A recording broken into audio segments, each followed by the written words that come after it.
بسم الله الرحمن الرحيم. بسم الله والحمد لله الذي شرع لنا دين الإسلام وله دينا وسطا بين الأديان، والصلاة والسلام على رسوله محمد الذي قام بتوضيح وسطية الإسلام واعتداله بأقواله وأفعاله، وعلى آله وصحبه أجمعين ومن تبعهم بإحسان إلى يوم الدين، وبعد. محترم سامعین، السلام علیکم ورحمۃ اللہ وبرکاتہ۔ آغاز مجلس میں تمام سننے والوں کا خیر مقدم ہے، اور اللہ سبحانہ وتعالی سے دعا ہے کہ وہ ہم تمام مسلمانوں کو اسلامی تعلیمات کو سیکھنے اور اس پر عمل کرنے کی توفیق عطا فرمائے، آمین۔ حضرات گرامی، آج ایک بہت ہی اہم موضوع پر روشنی ڈالی جا رہی ہے، وہ ہے عصر حاضر میں مسلمانوں کے لیے ہر چیز میں اعتدال کی راہ اختیار کرنے کی ضرورت و اہمیت۔ اور میرے خیال میں اعتدال کی جتنی زیادہ سخت ضرورت آج کے دور میں ہے، شاید اتنی کبھی نہیں تھی، کیونکہ مسلمانوں کے معاشرہ اور سوسائٹی میں انواع و اقسام کی بے شمار بے اعتدالیاں پائی جاتی ہیں۔ لہذا امید ہے کہ ہمارے مسلمان بھائی اس موضوع سے فائدہ اٹھائیں گے اور ہر چیز میں بے اعتدالی کی روش چھوڑ کے اعتدال کا راستہ اپنائیں گے۔ اللہ تعالی ہم کو، آپ کو اور سارے مسلمانوں کو اس نیک عمل کی توفیق عطا فرمائے، آمین۔ برادران اسلام، وسطیت اور اعتدال پسندی اسلام کی ایک نمایاں خوبی اور اس کی امتیازی شان اور صفت ہے۔ اسی طرح اعتدال پسندی کی اسلام میں بہت زیادہ فضیلت اور اہمیت ہے، نیز اس کے بے شمار فوائد ہیں۔ تاریخ گواہ ہے کہ جب بھی مسلمانوں نے اعتدال کی راہ اختیار کی ہے تو ہمیشہ کامیاب و کامران رہے ہیں، اور مسلمانوں کو اس کے بے حد فائدے ہوئے ہیں۔ لیکن جب بھی مسلمانوں میں بے اعتدالی رونما ہوئی ہے تو اس کے برے اور خراب نتائج برآمد ہوئے ہیں، اور جس کا مشاہدہ ہم آج کے دور میں بھی کر رہے ہیں۔ موجودہ دور کے مسلمانوں میں کئی قسم کے بے اعتدالیاں پائی جاتی ہیں، جن کی وجہ سے امت انواع اقسام کی مشکلات میں پھنسی ہوئی ہے، اور اس کو طرح طرح کے مصائب گھیرے ہوئے ہیں۔ لہذا ضرورت اس بات کی ہے کہ ان کو اس کے خطرات اور نقصان دہ اثرات سے آگاہ کیا جائے، اور اعتدال کی راہ اختیار کرنے کی تاکید کی جائے، اور اس کے فوائد و اہمیت کو اجاگر کیا جائے، تاکہ یہ امت اپنی مشکلات و پریشانیوں سے نجات پا سکے اور دوبارہ اپنی عظمت رفتہ کو بحال کر سکے۔ حضرات و خواتین، یوں تو مسائل، پریشانیاں ہر فرد، ہر طبقہ اور ہر قوم کے ساتھ لگے ہوئے ہیں، لیکن مسلمانوں کے مسائل اور ان کی پریشانیاں دنیا کے دیگر اقوام کے مقابلے میں نسبتاً کہیں زیادہ ہیں۔ اس پر مستضاد یہ کہ مسائل کم ہونے کے بجائے وقت کے ساتھ بڑھتے ہی جا رہے ہیں، اور ان میں اضافہ ہوتا جا رہا ہے۔ اگر مسائل میں اضافہ کی ہی رفتار رہی تو مستقبل میں اور زیادہ پیچیدہ صورتحال پیدا ہو جائے گی۔ دنیا کی سرکاریں مسلمانوں کی زبوں حالی سے بخوبی واقف ہیں۔ بعض ممالک میں اقلیتی طبقات کی خوشحالی یا ان کی تعلیمی صورتحال کو بہتر بنانے کے لیے ان کی جانب سے وقتاً فوقتاً بعض اسکیمیں چلائی جاتی ہیں، اور کئی پلان بھی نافذ کیے جاتے ہیں، مگر پھر بھی مسلمانوں کے مسائل ہیں کہ ان میں اضافہ ہوتا جاتا ہے۔ صاف ظاہر اور واضح ہے کہ اقلیتوں کے نام پر چلائی جانے والی اسکیمیں اور منصوبے مسلمانوں کی تعلیمی، معاشی اور سماجی صورتحال کو بہتر بنانے میں کوئی اہم کردار ادا نہیں کر پا رہی ہیں۔ اس کی ایک وجہ تو یہ ہے کہ یہ اسکیمیں اتنی بڑی نہیں ہوتی کہ ان کے ذریعہ اقلیتی طبقات کے عوام کو خوشحال بنایا جا سکے۔ دوسری یہ کہ وہ بھی کما حق ہو ان تک نہیں پہنچ پاتی۔ ایسے میں اس طرح کی سرکاری اسکیموں اور منصوبوں سے امید رکھنا کہ ان سے مسلمانوں کی معاشی صورتحال بہتر ہو جائے گی بے سود ہے۔ علاوہ ازیں اگر اقلیتوں کے لیے کسی اچھی اسکیم کی بات آتی ہے تو بہت سارے ممالک میں متعدد گروہوں کی طرف سے سرکار کے خلاف آواز بلند ہو جاتی ہیں اور سرکار پر طرح طرح کے الزامات عائد کیے جاتے ہیں، بلکہ اسے ایشو اور مسئلہ بنا کر سرکار کے خلاف محاذ آرائی کی جاتی ہے، جیسا کہ آج کے زمانہ میں ہم سب خود اپنی آنکھوں سے دیکھ رہے ہیں۔ اب سوال یہ ہے کہ مسلمان پسماندگی، تخلف اور پچھڑے پن سے کیسے نجات پائیں گے؟ وہ کس طرح ترقی کی شاہراہ پر گامزن ہوں گے اور کیسے آگے بڑھیں گے؟ ان کے مسائل کیسے کم ہوں گے؟ دراصل ایسے حالات میں مسلمانوں کو خود ہوش مندی، دور اندیشی اور حکمت عملی سے کام لینا چاہیے۔ انہیں غور و فکر کر کے آگے بڑھنے کے راستے خود تلاش کرنے چاہیے اور ہر چیز میں اعتدال کا راستہ اختیار کرنا چاہیے۔ اور اس تخلف و پسماندگی کو دور کرنے کے اور ترقی کرنے کے بہت سے راستے ہیں، جن میں سب سے پہلے ایک ہی علم اور تعلیم پر زور دینی چاہیے، اور تعلیم جو کسی بھی قوم کی ترقی کے لیے ناگزیر ہے، اس کے حصول کے لیے سخت محنت و لگن کے ساتھ کوشش کرنی چاہیے۔ اپنے پورے وقت کو استعمال میں لانا چاہیے۔ تعلیم حاصل کرنے میں جس قدر جذبہ، لگن اور استقلال سے کام لیا جائے گا، اسی قدر اس کے بہتر نتائج سامنے آئیں گے۔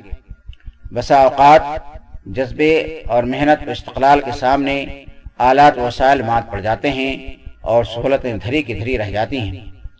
وہ عظیم شخصیات جنہوں نے صفحہ دنیا پر اپنے نقوش چھوڑے ہیں اور عظیم کارہائے نمایاں انجام دیے ہیں، ان میں سے زیادہ تر کا تعلق غریب خاندانوں اور دور افتادہ علاقوں سے پایا جاتا ہے۔ ایسی سینکڑوں اور ہزاروں مثالیں موجود ہیں کہ غریب محنتی طالب علموں نے امیر طالب علموں کو تعلیم کے میدان میں پیچھے چھوڑ دیا۔ طلبہ انتہائی محنت و لگن کے ساتھ حصول تعلیم میں لگے رہیں گے تو ناسازگار حالات باوجود کامیابی ان کے قدم چومے گی۔ والدین اس بات کا خیال رکھیں کہ ان کے بچوں کا وقت صحیح طور سے استعمال ہو اور وہ پوری محنت و جذبہ کے ساتھ تعلیم حاصل کریں۔ حضرات گرامی، کیا یہ بات بہت ہی افسوسناک اور تکلیف دہ نہیں ہے کہ جو مسلمان تعلیم کے میدان میں پچھلے زمانے میں سب سے زیادہ آگے تھے اور جنہوں نے تعلیم کے میدان میں پوری دنیا کی قیادت کی، اور اسلام جنہیں تعلیم حاصل کرنے پر ابھارتا ہے، اور اس سلسلے میں بے شمار آیات و حدیث موجود ہیں، وہی قوم اور وہی مسلمان آج کے دور میں تعلیم کے میدان میں سب سے زیادہ پیچھے ہیں۔ یہ بہت ہی افسوسناک چیز ہے، لہذا مسلمانوں کو اس طرف خاصی توجہ دینی چاہیے۔ دوسرے معاشی مسائل کو حل کرنے کے لیے بھی مسلمانوں کو سخت محنت و جد و جہد اور ایمانداری کی ضرورت ہے۔ جو بھی کام کریں لگن اور ایمانداری کے ساتھ کریں، حرام و ناجائز طریقوں کے قریب بھی نہ جائیں۔ ناجائز طریقوں سے پرہیز کرنے کے بعد وہ بہت سے جرائم و گناہوں سے بچ جائیں گے، جس سے ان کی زندگی پرسکون رہے گی۔ تیسرے، اپنی معیشت کو مضبوط بنانے اور معاشی کمزوری کے باعث پیدا ہونے والے مسائل سے محفوظ رکھنے کے لیے ضروری ہے کہ وہ خراجات میں اعتدال کی راہ اختیار کریں۔ مال و دولت آنے کا مطلب یہ نہیں ہوتا کہ فضول خرچی کی جانے لگے اور ثروت و دولت کو پانی کی طرح بہایا جانے لگے۔ افسوسناک بات یہ ہے کہ زیادہ تر مسلمان اس نقطہ پر توجہ نہیں دے رہے ہیں۔ عام طور سے دیکھا جاتا ہے کہ جب دولت میں اضافہ ہوتا ہے تو انسان کی خواہشات کی فہرست بہت لمبی ہو جاتی ہے۔ بعض لوگ عیش و عشرت کے خواہش مند ہو جاتے ہیں۔ بعض لوگ اس دولت کے ذریعہ سماج میں اپنی شان و شوکت کا مظاہرہ کرنے لگتے ہیں۔ جب وہ کوئی تقریب یا فنکشن کرتے ہیں تو اس میں موٹی رقم خرچ کرتے ہیں۔ اسی طرح جب وہ اپنے بچوں کی شادی کرتے ہیں تو اس میں سینکڑوں ہزاروں لوگوں کو دعوت دیتے ہیں، ہال یا کوئی آڈیٹوریم بک کراتے ہیں ہزاروں مدعوین کے کھانے کے لیے انواع اقسام کی ڈشوں کا آرڈر دیتے ہیں۔ ایسی شادیوں کے پیچھے زیادہ تر شان و شوکت کے اظہار کا جذبہ کار فرما ہوتا ہے۔ کتنے افسوس اور دکھ کی بات ہے کہ ذرا سی واہ واہی کے لیے لاکھوں روپے پانی کی طرح بہا دیے جاتے ہیں۔ اس پر جتنا بھی افسوس کیا جائے وہ کم ہے، کیونکہ امت کی حالت کو دیکھتے ہوئے یہ قطعاً صحیح نہیں ہے۔ اسلامی بھائی اور بہنوں، اعتدال کا مطلب ہے کہ انسان نہ تو کنجوسی و بخل سے کام لے اور نہ ہی فضول خرچی کرے۔ اسلام نے اعتدال پسندی اور میانہ روی کی تعلیم تو ہر چیز میں دی ہے۔ اس کا اندازہ اس بات سے لگایا جا سکتا ہے کہ صدقہ و خیرات وہ عمل جو اللہ سبحانہ وتعالیٰ کو بے حد محبوب ہے اور اس پر بڑے اجر کا وعدہ ہے، اس میں بھی اعتدال سے تجاوز نہیں کرنا چاہیے۔ اللہ کے نزدیک صدقہ و خیرات بالکل نہ دینا بھی باعث ملامت ہے، اور سب کچھ دے دینا اور پھر خود مجبور و پریشان پھرنا بھی ناپسندیدہ ہے، کیونکہ دونوں اعمال باعث زحمت و پریشانی ہیں۔ اگر مال دولت ہونے کے باوجود حقداروں کو نہ دیا جائے تو غریبوں، فقیروں، مسکینوں اور حاجت مندوں کا حق مارا جاتا ہے اور وہ فقر و فاقہ میں مبتلا رہتے ہیں۔ ان کے پاس آمدنی کے ذرائع نہیں ہیں، اس لیے ان کی بنیادی ضروریات کو پورا کرنے کے لیے ضروری ہے کہ مالدار اور صاحب ثروت لوگ اپنے اموال میں سے کچھ ان کو دے دیں۔ سبھی باحیثیت افراد تھوڑا تھوڑا ان کو دیں گے تو یقیناً ان کے گزر بسر کا انتظام چلتا رہے گا۔ اسی لیے اغنیاء اور مالدار لوگوں کے مالوں میں غریبوں کا حق رکھا گیا ہے۔ دوسری صورت میں جبکہ سبھی کچھ دے دیا جائے تو پھر خود دینے والے کو پریشانی لاحق ہو جائے گی۔ اب اسے یا تو فقر و فاقہ کے لیے مجبور ہونا پڑے گا، جس کی زد میں اس کے بیوی بچے بھی آئیں گے، یا پھر اسے خود دستے سوال دراز کرنا پڑے گا اور دوسروں سے بھیک مانگنی پڑے گی۔ دونوں ہی حالتوں میں اس کے لیے پریشانی ہے، اور اسلام نہیں چاہتا کہ وہ پریشان ہو۔ اس لیے صدقہ و خیرات جیسے معاملہ میں بھی اعتدال سے کام لینے کی تاکید کی گئی ہے۔ حیران کن امر یہ ہے کہ صدقہ و خیرات جو نیک کام ہے، اس میں لوگوں نے حد درجہ کنجوسی سے کام لینا شروع کر دیا، اور فیشن بازی جو فضول خرچی پر مبنی ہے، اس میں اپنا ہاتھ کھول دیا ہے۔ اس صورتحال سے بچنے کی ضرورت ہے۔ اس میں کوئی شک نہیں کہ دنیا کے زیادہ تر مسلمان مفلوق الحالی اور غربت کے شکار ہیں، لیکن ایسے مسلمانوں کی بھی بڑی تعداد ہے جو صاحب ثروت ہیں اور خاصی دولت و وسائل رکھتے ہیں۔ ایسے لوگوں کو چاہیے کہ اپنی فضول خرچی پر روک لگائیں، اپنی دولت و ثروت کو اللہ سبحانہ وتعالیٰ کی امانت سمجھتے ہوئے اس کا صحیح استعمال کریں۔ حرام اور ناجائز امور میں اپنا سرمایہ بالکل نہ لگائیں، اور زیادہ سے زیادہ دوسرے مسلمانوں کا تعاون کریں۔ غریبوں کے وہ بچے جو مفلوق الحالی اور غربت کے سبب پڑھائی کو جاری نہیں رکھ سکتے، اپنی طاقت کے مطابق ان کا اتنا تعاون اور مدد کریں کہ وہ اپنی پڑھائی کو جاری رکھ سکیں۔ صاحب ثروت افراد کا تعاون جہاں ابتدائی درجات کے بچوں کے لیے ہو، وہیں اعلیٰ تعلیم حاصل کرنے والوں کے لیے بھی ہو۔ اسی طرح امیر مسلمان غریب اور بے روزگار مسلم نوجوانوں کو روزگار سے جوڑنے میں بھی اہم کردار ادا کر سکتے ہیں، کیونکہ کاروبار کے لیے رقم کی ضرورت ہوتی ہے۔ اگر ایک کروڑ پتی مسلمان اپنی زندگی کو زیادہ پرتعیش نہ بنا کر 40-50 لوگوں کا اتنا تعاون کر دے کہ وہ چھوٹا موٹا کاروبار کر سکیں، تو اس طرح بہت سے پریشان غریب اور مفلوق الحال مسلمانوں کی معاشی حالت سدھر سکتی ہے۔ مگر یہ اسی وقت ممکن ہے جبکہ اعتدال کی راہ اختیار کی جائے، اور اس کی بہت ساری صورتیں ہیں۔ مثلا اگر ایک شادی 1 لاکھ میں ہو سکتی ہے تو اس کے لیے 1 کروڑ روپے نہ خرچ کیے جائیں۔ اگر رہنے کے لیے ٹھیک ٹھاک سا مکان 10 لاکھ روپے میں بن سکتا ہے تو اس میں کروڑ روپے خرچ نہ کیے جائیں۔ 4 لاکھ والی گاڑی میں کام چل سکتا ہے تو 12-15 لاکھ روپے کی گاڑی نہ خریدی جائے۔ اگر اوسط درجے کا سوٹ 500 روپے مل سکتا ہے تو شان دکھانے کے لیے 5000 روپے کا سوٹ نہ خریدا جائے۔ اور اس سب سلسلے میں ہمارے نبی اور ہمارے اسلاف بہترین نمونہ ہیں، اور اس سے جو رقم بچے اس کو ملت کی فلاح و خوشحالی میں لگایا جائے۔ اس طرح یقیناً بہت سارے مسلمانوں کے معاشی مسائل ہو سکتے ہیں اور وہ ترقی کی راہ میں رواں دواں ہو سکتے ہیں۔ اسی طرح اگر ایک مسلمان بھائی نے فرض حج و عمرہ ادا کر لیا ہے اور وہ دوبارہ بلکہ ہر سال حج و عمرہ ادا کرنے کی طاقت رکھتا ہے تو اسے نفلی حج کرنے کے بجائے مسلمانوں کی خدمت پر وہی پیسہ لگا دینا چاہیے، جس سے بہت سارے غریب و مسکین اور فقیر مسلمانوں کی زندگی بن سکتی ہے، اور اس میں بلا شبہ نفلی حج و عمرہ سے زیادہ ثواب بھی ہے۔ لیکن افسوس کی بات ہے کہ بہت سارے مالدار مسلمان ہر سال حج و عمرہ کرنے آتے ہیں اور بار بار یہ نفل عبادت دہراتے ہیں۔ اس میں کوئی شک نہیں کہ ایسا کرنا جائز ہے اور یہ کار ثواب ہے، لیکن جو چیز ہم نہیں سمجھتے ہیں یا ہمارے علماء دین اس کی طرف توجہ نہیں دلاتے ہیں وہ یہ ہے کہ اس سے بھی زیادہ ثواب مسلمانوں کی خدمت میں ہے۔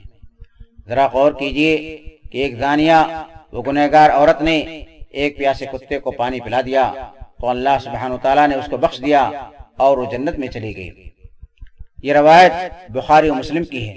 بخاری کی روایت کے الفاظ یہ ہیں: ان ابی ہریرہ رضی اللہ تعالی عنہ قال قال النبی صلی اللہ علیہ وسلم بینما کلب یطیف برکیۃ کاد یقتلہ العطش اذ رأته بغی من بغایا بنی اسرائیل فنزعت موقها فسقته فغفر لها به۔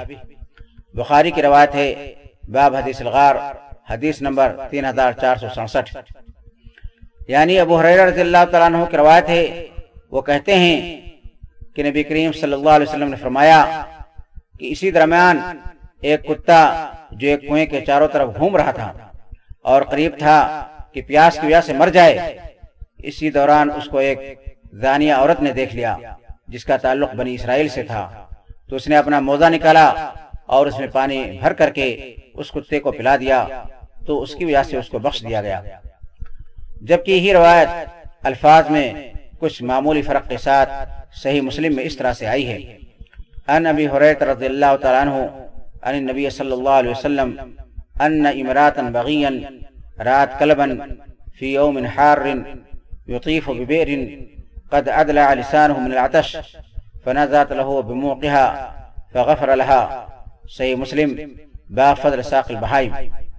یعنی ابو ہریرہ رضی اللہ تعالیٰ عنہ کی روایت ہے، وہ نبی کریم صلی اللہ علیہ وسلم سے روایت کرتے ہوئے فرماتے ہیں کہ ایک زانیہ عورت نے ایک کتے کو دیکھا اور اس دن بہت شدید گرمی تھی، یعنی شدید گرمی والے دن میں اس نے ایک کتے کو دیکھا جو کہ ایک کنویں کے چاروں طرف گھوم رہا ہے، چکر لگا رہا ہے، اور وہ اتنا پیاسا ہے کہ پیاس کی وجہ سے اس کی زبان باہر لٹکی ہوئی ہے اور نکلی ہوئی ہے۔ تو اس نے کیا کیا؟ اس نے اپنا موزہ نکالا اور موزے میں پانی بھرا، پھر اس کو سیراب کر دیا، تو اس کی وجہ سے اس کو بخش دیا گیا۔ صحیح بخاری و مسلم کی روایتوں کے الفاظ میں اگرچہ کچھ فرق ہے لیکن معنی دونوں کا ایک ہی ہے۔ ان دونوں احادیث سے واضح طور پر پتہ چلتا ہے کہ خدمت خلق کا بہت زیادہ ثواب ہے، جس سے عموماً آج کل مسلمان ناواقف ہیں۔ ملاحظہ کیجیے اور ایک دوسری حدیث سماعت فرمائیے جس میں آیا ہے کہ احب الناس الی اللہ انفعهم وحب الاعمال الی اللہ سرور تدخلہ علی مسلم او تکشف عنہ کربتا او تقضی عنہ دینا او تدرد عنہ جوا ولأن امشی ما اخی المسلم فی حاجت احب الی من ان اعتکف فی المسجد شہرا۔ ترجمہ ہے، لوگوں میں اللہ سبحانہ وتعالیٰ کو سب سے زیادہ محبوب و پسندیدہ وہ شخص ہے جو لوگوں کے لیے سب سے زیادہ نفع بخش و فائدہ مند ہے، یعنی جو لوگوں کو سب سے زیادہ نفع پہنچانے والا ہے، اور اللہ تعالیٰ سب سے زیادہ محبوب اور اللہ سبحانہ وتعالیٰ کو سب سے زیادہ محبوب عمل کسی مسلمان کو خوش کرنا ہے، یا اس سے کسی مصیبت کو دور کرنا ہے، یا اس کے قرض کو اتارنا، یا اس کی بھوک مٹانا ہے۔ اور میں کسی اپنے مسلمان بھائی کے ساتھ اس کی ضرورت پوری کرنے کے لیے چلوں، یہ مجھے مسجد میں ایک مہینہ اعتکاف کرنے سے زیادہ محبوب ہے۔ یہ روایت طبرانی کی ہے، اور محدث عصر علامہ ناصر الدین البانی رحم اللہ نے اس روایت کو حسن قرار دیا ہے۔ دیکھیں سلسلۃ الاحادیث الصحیحہ نمبر 906۔ حضرات گرامی، اس طرح کی بہت ساری روایات ہیں، لیکن میرا مقصد ان سب کا ذکر کرنا نہیں ہے، بلکہ صرف یہ بتلانا ہے کہ اسلام میں خدمت خلق کی اور لوگوں کی ضروریات کو پوری کرنے کی بہت زیادہ اہمیت و فضیلت ہے۔ لیکن افسوس کی بات ہے کہ ہم مسلمانوں کی اکثریت اس سے واقف نہیں ہے۔ یہی وجہ ہے کہ ہم اپنی ذات پر تو خوب پیسہ خرچ کر لیتے ہیں، لیکن دوسروں کے معاملہ میں بخل اور کنجوسی سے کام لیتے ہیں۔ دوسروں کے کام آنا ہم اپنی شان کے منافی سمجھتے ہیں، البتہ شادی بیاہ اور دیگر تقریبات میں فضول خرچی کرنا ہم اپنی شان و شوکت سمجھتے ہیں۔ اسلامی بھائی اور بہنوں، معلوم ہوا کہ ہر چیز میں اسلامی اعتدال پسندی کو اپنانا فلاح و بہبود اور کامیابی کا ضامن ہے، اور اسی میں امت کے لیے خیر ہی خیر ہے، اور اس میں امت کے لیے بھلائی ہی بھلائی ہے۔ سچ مانیے کہ اگر آج کل کے مسلمان زندگی کے ہر معاملہ اور خاص طور سے معاشی اور اقتصادی معاملہ میں اعتدال پسندی پر عمل پیرا ہو جائیں اور اپنی زندگی میں سادگی اپنا لیں، اسراف و فضول خرچی سے باز آ جائیں، تو دنیا کا کوئی بھی مسلمان بھوکا اور ننگا نہیں رہے گا۔ غربت ختم ہو جائے گی، مسلمانوں کے تمام اقتصادی مسائل انشاءاللہ حل ہو جائیں گے، مشکلات کا خاتمہ ہو جائے گا۔ لیکن افسوس، دکھ اور تکلیف کی بات یہ ہے کہ ہم مسلمانوں کی اکثریت نہ تو اسلامی تعلیمات سے واقف ہے، اور نہ ہی ہمارے اندر خدمت خلق کا جذبہ ہے، اور نہ ہی دیگر مسلمانوں کے حاجات و ضروریات کا شعور ہے، اور دراصل شعور و احساس کا فقدان ہی ہماری کوتاہی کا اصل سبب ہے۔ اسی لیے اگر آج کل کے مسلمان معاشروں اور ملکوں کا جائزہ لیا جائے تو پتہ چلتا ہے کہ اعتدال پسندی ان کے اندر سے ہر شعبہ سے مفقود ہے۔ زندگی کا کوئی گوشہ ایسا نہیں ہے جو اعتدال پسندی پر مبنی ہو، ہر جگہ بے اعتدالی کا بول بالا ہے، اور اس نے پورے معاشرہ کو اپنی گرفت میں رکھا ہے، جس کی وجہ سے امت گوناگون مشکلات کا شکار ہے اور انواع اقسام کے مصائب میں گھری ہوئی ہے۔ لہذا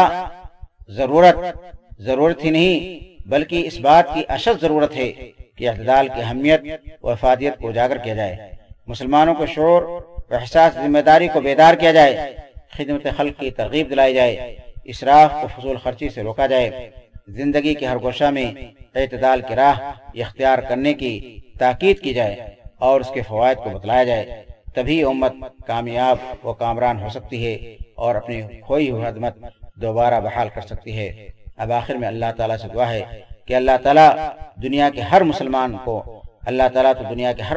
کو ہر میدان میں اسلامی اعتدال پسندی کو اپنانے کی توفیق عطا فرمائے۔